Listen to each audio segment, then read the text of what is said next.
Hello friends, आपका बहुत बहुत स्वागत मेरे यूट्यूब चैनल पर। आज हम एनालाइज करने जा रहे हैं एक 22 वर्षीय युवती का पाम।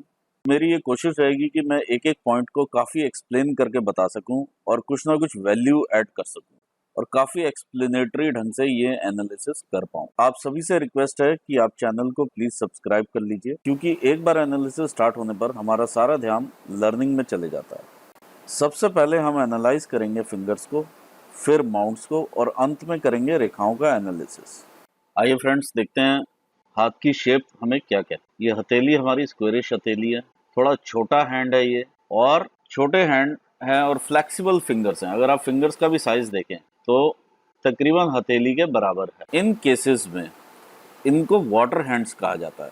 इसमें हाइट तकरीबन इक्वल रहती है पाम के आसपास। तो ये इस टाइप के लोग काफ़ी इमोशनल रहते हैं और हमेशा शांति प्रिय रहेंगे। एक्सट्रीमली क्रिएटिव आर्टिस्टिक होते हैं। इन लोगों के लिए स्ट्रेस से डील करना बहुत कठिन होता है। ये लोग फीलिंग्स के बहाव में बहने वाले लोग होते हैं। किसी ने कुछ कह दिया तो उसी फीलिंग्स में इनसे आप कुछ भी करवा लें। ये उस टाइप के लोग रहते हैं। हम इनकी माउंट की सेटिंग देखते हैं। बुध का माउंट इनका थोड़ा लो सेट में है। सबसे ऊपर सेटिंग है इसकी शनि की और जुपिटर की। इन्हें ऐसी सेटिंग काफी एम्बिशियस बनाती है। इनकी सूर्य की फिंगर और गुरु की फिंगर तकरीबन सेम ऊंचाई लिए हुए हैं, और ऐसे में और साथ में यदि हम इसकी चौड़ाई देखें, यहाँ क्लियर मालूम चलता है कि ये गुरु प्रधान व्यक्तित्व रखते हैं, क्योंकि ये फिंगर भी हाई सेट है और as compare to Surya finger, और ये लॉर्ड जुपिटर के फील्ड में अगर काम करें, यानी गुरु प्रधान व्यक्तित्व हैं, तो इस फील्ड में अगर कोई काम करें तो इन्हें ज़्यादा बेनिफिट होगा एज कम्पेयर टू सूर्य। ये क्षेत्र कौन से हैं? ये क्षेत्र हैं एडमिनिस्ट्रेशन का, मैनेजमेंट का, साइकोलॉजी का, फिलॉसफी का, टीचिंग का, प्रीस्ट का, एस्ट्रोलॉजर का, बायोटेक्नोलॉजी, जुडिशरी, फाइनेंस से रिलेटेड, बैंकिंग से रिलेटेड, ये सारे क्षेत्र हमारे लॉर्ड जुपिटर के अंडर आते हैं। अगर आप ध्यान से देखें तो इनकी फिंगर भी झुकाव लिए है टुवर्ड्स शनि फिंगर। ऐसे में धार्मिकता काफी रहती है, एकाग्रता रहेगी और अपने लिए ये एकांत भी तलाशें। सैटर्न फिंगर भी इनकी सन की तरफ टिल्टेड है, तो ऐसे में ये वाइस पर्सनालिटी बनते हैं, डाउन टू अर्थ पर्सनालिटी बनते हैं, क्योंकि सूर्य पॉम्प एंड शो का प्रतीक है और आप शनि की उसमें क्वालिटीज डालेंगे तो ये वाइस पर्सनालिटी बनाता है।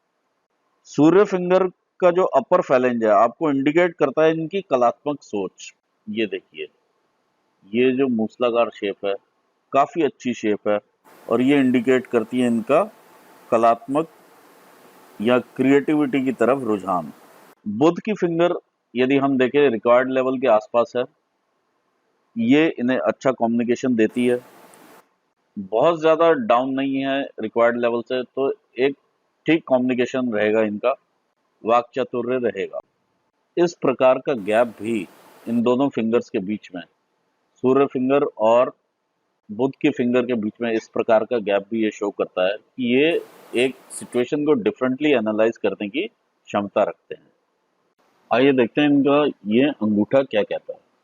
देखिए, ये जो एरिया रहता है फर्स्ट फैलेंज का, ये हमारा विल पावर का एरिया रहता है और ये रहता है हमारा लॉजिकल रीजनिंग का।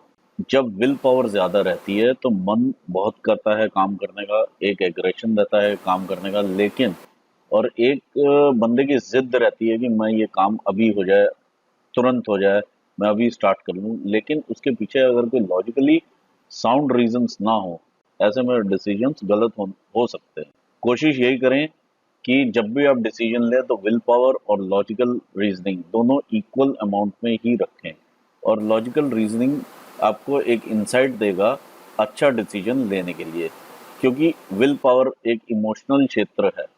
तो अगर आप कोई भी डिसीजन ज्यादा इमोशन से लेंगे तो वो गलत होने की आसार ज्यादा रहते हैं। यदि हम यहाँ पर गैप बिटवीन द फिंगर्स देखें, जब ये गैप हम देखते हैं तो ये जरूरी नहीं है कि अननेसेसरी खर्चे होंगे, कई बार फैमिली के ऊपर भी खर्चे हो सकते हैं और कई बार इंसान की अपनी आदत भी होती है एक्स्ट्रा स्पेंड करने की। आइए देखते हैं इनके माउंट्स की सेटिंग क्या कहती है। इनका ये जुपिटर माउंट है, काफी अच्छा फैलाव लिए हुए माउंट है इनका। और उभार की मात्रा भी ठीक है। ये माउंट इन्हें काफ़ी एम्बिशियस बनाता है, कैरियर ओरिएंटेड बनाएगा, रिस्पॉन्सिबल बनाएगा, ऑनेस्ट बनाएगा और रिलायबल बनाएगा। ऐसे लोग अपनी रेपुटेशन के लिए काम करते हैं, काफ़ी एम्बिशियस होने करके काफ़ी ऊंचे पदों पर भी काम करते हैं। आइए अब रोशनी डालते हैं इनके शनि माउंट पर। ये इनका शनि का माउंट है, काफ़ी अच्छा माउंट है। इतने हिस्से में आपको दबाव की मात्रा ज़्यादा नज़र आ रही है, तो ओवरऑल मेहनत करवाने वाला माउंट रहेगा। इसी में हम एक चीज़ और देखते हैं शनि माउंट में, लूप ऑफ सीरियसनेस। यहाँ पे इनके एक लूप बनी हुई है, तो इसको लूप ऑफ सीरियसनेस कहा जाता है और इसकी क्लोजनेस टुवर्ड्स सैटर्न माउंट ज़्यादा है। सूर्य की तरफ कम झुकाव है और सैटर्न की तरफ ज़्यादा झुकाव है। ये थोड़ा साइकोलॉजिकली वीकनेस दर्शाता है। आइए अब हम बढ़ते हैं सूर्य माउंट की तरफ। सन का माउंट भी अच्छा माउंट है इनका और प्रसिद्धि दिलाने के लिए, सक्सेस के लिए एक अच्छा इंडिकेटेड माउंट है। इसके ऊपर ये रेखाएं भी इंडिकेट कर रही हैं कि ये कई क्षेत्रों में, कई कलाओं में पारंगत रहेंगी। इसी पर एक इस टाइप की यहाँ पर लूप बनी हुई है। इस लूप को कहा जाता है लूप ऑफ ह्यूमर। ये मरकरी फिंगर और अपोलो फिंगर के बीच में है। ये ऐसे लोगों का मेजर एम जो रहता है लाइफ में खुश रहने का ही रहता है। जब लूप ऑफ सीरियसनेस और लूप ऑफ ह्यूमर दोनों एक ही हाथ में प्रेजेंट हों, तो ये इंडिकेट करता है कि एक इंसान में दोनों कैरेक्टर्स रहते हैं। लाइफ को बहुत सीरियसली ना लेकर के भी ये अपने गोल्स को अचीव करते हैं। लाइफ की परेशानियों को उतना सीरियसली ना लेते हुए अपने गोल्स को अचीव करते हैं। ये इनमें कैपेबिलिटी होती है और अपनी सक्सेस की तरफ अग्रसर रहते हैं, क्लियर रहते हैं अपने गोल्स की तरफ। ये इनका बुध का माउंट। बुध के माउंट ने भी अच्छा फैलाव लिए हुए है, यहाँ से थोड़ा सा दबाव में है, अदरवाइज अच्छा फैलाव लिए हुए माउंट है। ऐसे लोग जिनके इस टाइप की रेखाएं बुध माउंट पर रहती हैं, ये कई चीजें इंडिकेट करती हैं। ये इंडिकेट करती हैं काइंड हार्टेडनेस को, बहुभाषीय ज्ञान को, एक से ज़्यादा भाषाएं बोलने में ऐसे लोग पारंगत होते हैं या बोल सकते हैं। कोई भी इनके आसपास अगर आकर किसी और लैंग्वेज का भी रहेगा तो ये लैंग्वेज को बड़ी जल्दी अडॉप्ट करके उसके वर्ड्स यूज़ कर सकते हैं, या अदरवाइज भी ये फॉरेन लैंग्वेजेस भी सीख सकते हैं और इनके लिए सीखना बहुत इजी रहता है। ऐसे लाइंस ज़्यादातर लेखकों के हाथ में भी मिलती है। इन्हें मेडिकल स्टिग्मेटा लाइंस भी कहते हैं। अच्छे ऑरेटर या हाई लेवल के रीजनिंग पावर वाले लोगों के हाथों में ये लाइंस देखी गई हैं। एक सम माउंट है और थोड़ी सी ऊंचाई इस साइड को है, तो ऐसे लोग म्यूजिक को भी काफ़ी एंजॉय करते हैं। म्यूजिक में या कला के क्षेत्र में, जैसे ड्रामा, थिएटर, ऐसे क्षेत्रों में भी ये लोग काफ़ी कामयाब रहते हैं। ऐसे लोग स्लिम रहेंगे हमेशा, बॉडी फ्रेम इनका हल्का रहेगा, बॉडी फ्रेम इनका पतला रहता है, स्लिम ट्रिम शेप रहती है हमेशा। मूड चेंजेस बहुत क्विकली होते हैं ऐसे लोगों में, डिपेंडिंग ऑन द सिचुएशंस। ऐसे लोग काफ़ी चार्मर्स होते हैं। देखिए इनकी फिंगर टिप भी काफ़ी पॉइंटेड है, तो इनमें एक हिडन ट्रेट भी रहता है जो कि लेजीनेस का भी रहता है। तो लेजी हो जाते हैं ये जब इन्हें काम इस टाइप से, यदि काम कभी ना हो तो they are lazy people also. यदि काम नहीं रहेगा तो वो चीज़ इन्हें लेजीनेस की तरफ भी ले जाएगी। आइए अब हम मार्स माउंट की तरफ चलते हैं। ये इनका मार्स का माउंट है। मार्स के माउंट पे आप कुछ ये रेखाएं देख रहे हैं, लेकिन इसी के साथ इसमें खड़ी रेखाएं भी हैं, तो ये इंडिकेट करती हैं कि कोई कोर्ट केस वगैरह आएगा तो इनकी विजय रहेगी या ऑब्स्टेकल्स को ये पार कर लेंगे। और अच्छी फाइटिंग स्पिरिट वाला माउंट है ये। उभार की मात्रा भी ठीक है और अच्छी फाइटिंग स्पिरिट वाला माउंट रहेगा। यदि हम इस एरिया में देखते हैं तो रिक्वायर्ड लेवल जैसा गुस्सा ही है, बहुत ज़्यादा गुस्सा नहीं, बहुत कम गुस्सा नहीं। तो जितना गुस्सा जहाँ दिखाना चाहिए इनको मालूम है और ये उसी ट्रिक के हिसाब से दिखाते हैं। अब आते हैं हम इनके चंद्र के माउंट पर। ये एरिया इनका चंद्र का एरिया है। चंद्र क्षेत्र में हमको 2-3 चीजें दिखाई दे रही हैं। एक यहाँ पर मोल दिखाई दे रहा है जो कि हल्के ब्राउन कलर का है। ये मोल वीकनेस इंडिकेट करता है माइंड की और जातक को फियरफुलनेस की भावनाएं देता है, क्योंकि ये चंद्र क्षेत्र में है। मेडिकली अगर देखें तो ब्लड रिलेटेड प्रॉब्लम्स देता है, ब्लड इन्फेक्शंस वगैरह, और पति पत्नी के बीच के संबंधों को वीक करता है, क्योंकि मानसिक वीकनेस की भी तरफ इशारा देता है। तो आप जब भी डिसीजन लें तो बहुत सोच समझ के डिसीजन लें और औरों की सलाह से ही लें, क्योंकि अब खुद के लिए हुए डिसीजन इमोशनल रहेंगे और आपको एक गलत डिसीजन की तरफ लेकर जा सकते हैं। इसी के साथ माउंट के साथ यहाँ पर डेंट भी है। तो ये इस टाइप का जब डेंट यहाँ रहता है तो इंसान को पानी से दूर रहना चाहिए, पानी वाले स्थानों से दूर रहना चाहिए, चाहे वो वाटर पार्क्स हो, चाहे वो स्विमिंग के लिए या बीच साइट हो या कुछ और। तो ऐसे लोगों को थोड़ा उस तरफ ध्यान रखना चाहिए। अननोन व्यक्तियों पर ट्रस्ट नहीं करना चाहिए इजीली, क्योंकि यदि आप किसी पर ट्रस्ट करेंगे तो वो आपका सीक्रेट लीक करेंगे। तो बेटर है कि आप अपना सीक्रेट्स लोगों को ना बताएं। इसी के साथ हमें यहाँ पर काफी अच्छे चिन्ह देखने को मिलते हैं। देखिए, काफी पॉजिटिव साइन भी है इनके मून माउंट के ऊपर। यहाँ पर ये ट्रायंगल का साइन है। तो ये ट्रायंगल का साइन इंडिकेट करता है इनकम फ्रॉम राइटिंग, यानी ये राइटर्स के हाथ में ज्यादातर देखा जाता है, जो कि लिखने की कला से जिनके पास इनकम आती है। काफी ब्रिलियंट लोग होते हैं, ऐसे काफी विजडम वाले लोग होते हैं और इंटेलेक्चुअली काफी हाई लेवल के लोग होते हैं जिनके हाथ में इस टाइप ये मून माउंट के ऊपर ट्रायंगल मिलता है। आइए हम इनका वीनस माउंट भी देखते हैं। वीनस माउंट भी अच्छा उभार लिए हुए माउंट है और जीवन की सारी सुख सुविधाएं इनको प्रदान करता हुआ दिखाई दे रहा है। टाइम टू टाइम इनके पास अपॉर्चुनिटीज आती रहेंगी, अपॉर्चुनिटी लाइन्स हैं, और ये अपना अच्छा इनकम जनरेट करते रहेंगे। बीच में हल्की हल्की ये वरी लाइन्स हैं, जो कि कुछ भी ऐसी कोई खास लाइन नहीं है जो कि ना लाइफ में आगे जाके परेशान करे। तो अननेसेसरी वरीज की वो लाइन है। अदरवाइज बहुत अच्छा अमाउंट है, इनको जीवन के सारे सुख सुविधाएं प्राप्त कराता हुआ। आइए एक नजर डालते हैं इनकी हार्ट लाइन पर। देखिए, ये हार्ट लाइन यहाँ से स्टार्ट होती है और ये इनिशियली कुछ यव के निशान है, फिर आगे बढ़ती है। ये यहाँ पर एक और यव का निशान आ जाता है। ये तकरीबन एज रहेगी इनकी 30-32 साल के आसपास की, और फिर ये ऊपर को चली जाती है। ऊपर को जाते हुए इसका जो एंडिंग हो रही है वो जाके हो रही है जुपिटर माउंट पे। अब ये देखिए, जब बाइफरकेट कर रही है इसमें ये नीचे से रेखा किधर को इशारा कर रही है ये देखना हमने, ये ऊपर को इशारा कर। अगर ये रेखा इधर नीचे को इशारा करती तो इसका मायने कुछ और निकलता। फिलहाल ये ऊपर को इशारा कर रही है तो हम उस हिसाब से एनालाइज करेंगे। यूट्यूबर्स की जानकारी के लिए मैं दोनों चीजें ही बता दूंगा। जिन लोगों की ये रेखा ऊपर को ही ऐसे जाती है और जुपिटर माउंट पे जाके एंड होती है, ये लोग काफी इमोशनल होते हैं। इनका हृदय जो है वो करुणा से, ममता से भरा होता है और काफी इमोशनल व्यक्तित्व रहता है इनका।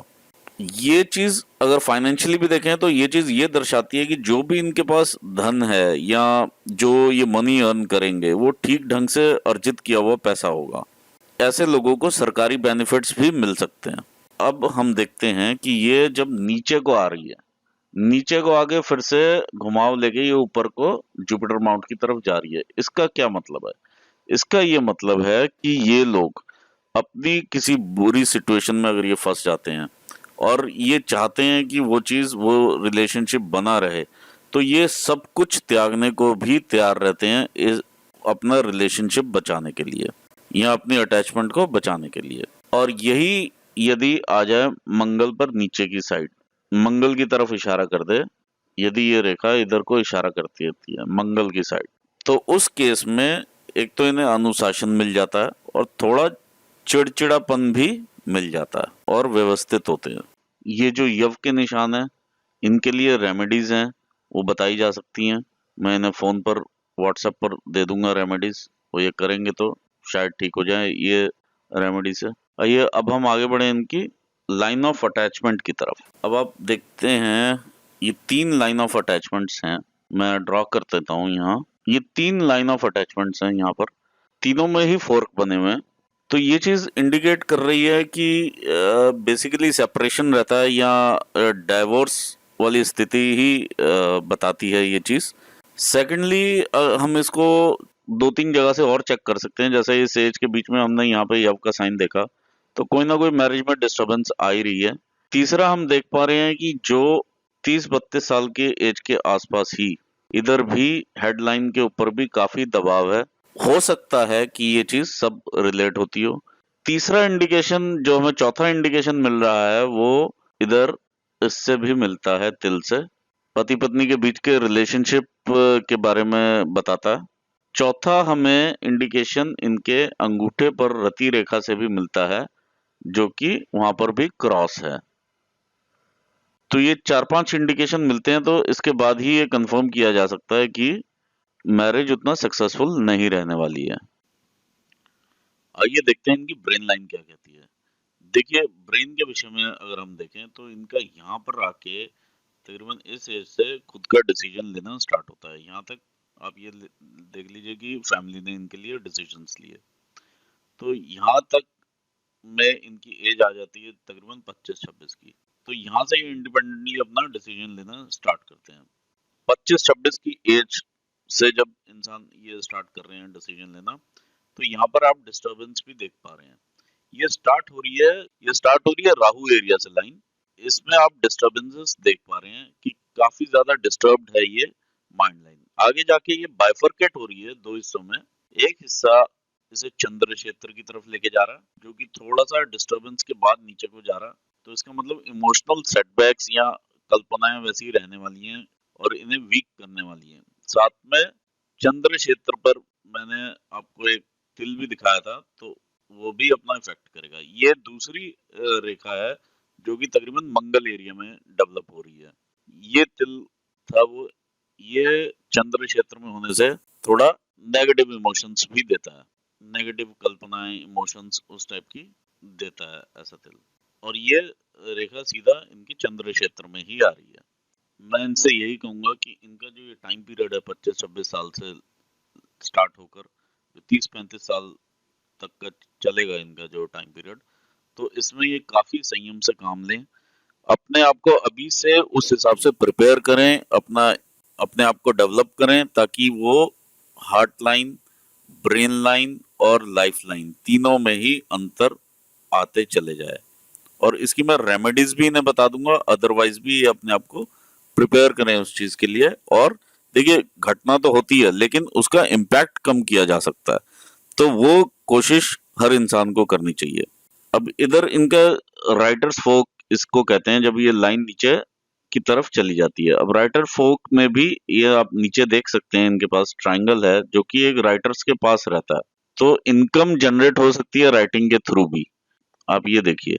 तो ये इंडिपेंडेंट टाइप का ट्रायंगल है, तो अच्छा इंडिकेशन है ये। अगर ये अपनी क्रिएटिविटी को, जो ये इमोशंस और ये सब नीचे उतरते हुए आ रही है इनकी लाइन, इसको अगर ये यूज करेंगे तो काफी अच्छा रहेगा। अपनी इमेजिनेशन को यूज करके उससे लाइफ में आगे बढ़ सकते हैं ये, और अपने आप को स्टेबल कर सकते हैं दूसरी लाइन डेवलप करके, थोड़ा और डार्क इंप्रेशन अगर आ जाए तो घबराने वाली बात नहीं है। इन सब के आपको रेमेडीज दी जा सकती हैं। एक और लाइन यहाँ पे डेवलप होती हुई जो नजर आ रही है वो लाइन ऑफ लसीविया है, और काफी डार्क इंप्रेशन लेती हुई है, इस टाइप से डेवलप हो रही है। ज्यादातर लाइन मिलती है, ये बेसिकली लाइन होती है खालीपन भरने की। तो इसमें लोग किसी ना किसी नशे की तरफ भी अट्रैक्ट हो सकते हैं, चाहे वो चाय पीने का ही नशा हो, 20 कप चाय दिन का पीने का नशा हो, कॉफी का नशा हो, या अपने खालीपन को भरने के लिए लोग इस टाइप का कोई ना कोई नशे में घिर सकते हैं। तो इससे बचने की जरूरत है। आइए अब हम देखते हैं लाइफ लाइन। लाइफ लाइन हम स्टार्ट करेंगे 10-11 साल की उम्र में। आप ये यहाँ पे एक डॉट देख पा रहे हैं, क्लियरली ब्लैक डॉट है। देखिए, 1-2 साल लाइफ लाइन में टाइमिंग्स ऊपर नीचे हो सकते हैं। 10-11 साल की उम्र में ये डॉट है जहां पर कि, और ये पीछे वाली साइड से आई है, तो यहाँ पर ये इंडिकेट करता है कोई ना कोई सेटबैक। फिर हम आगे बढ़ते हैं इनकी लाइफ में, कुछ यव के साइन, कुछ दिक्कतें, कुछ सही, ये आगे बढ़ते हुए है लाइफ। ये अगर आप एक लाइन देखें तो यहाँ से ये स्टार्ट हुई और ये गई। ये इसे कहते हैं कि तरक्की की रेखा कह लीजिए, या कोई कोर्स वगैरह आपने किया, जैसे 18-19 साल से ये आपने स्टार्ट किया और ये लास्ट हुआ 21-22 साल तक, 21 साल तक, तो ये उस टाइप की एक रेखा दिखा रही है। नए एरिया में आप टाइम पीरियड पकड़ सकते हैं 18 से 21 का। इसके बाद फिर आपकी लाइफ शुरू होती है। इधर ही मन में विचार आता है कि मैं अपना बिजनेस करती रहूंगी, करूंगी, और इधर मन में विचार आने के साथ साथ आप ये लगाइए कि 21-22, ये 23 साल के आसपास, 22-23 साल के आसपास ये अपॉर्चुनिटी मिलती है। साथ में कोई ये तरक्की की रेखा है, कोई अपॉर्चुनिटी मिली, आपने कोई ज्वाइन कर लिया।